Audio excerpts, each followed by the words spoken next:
మీ అందరికీ నా హృదయపూర్వక వందనాలు.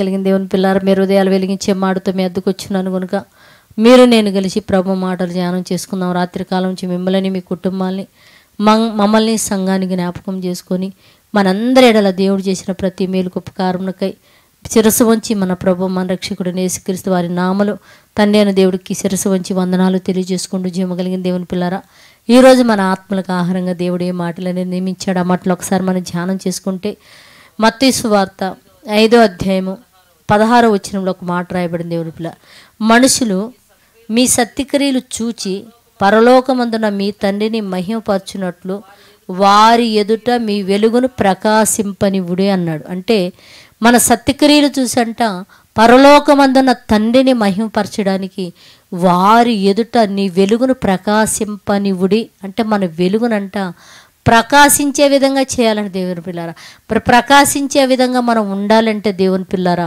నీ మాటల్లో, నీ క్రియల్లో, నీ ఆలోచనలో ఎదుటివారి కళ్ళల్లో వెలుగు రావాలి దేవుని పిల్లారా. అలా వెలుగొచ్చే విధంగా మా జీవితాలు మార్చమని ప్రార్థన చేసుకుందాం.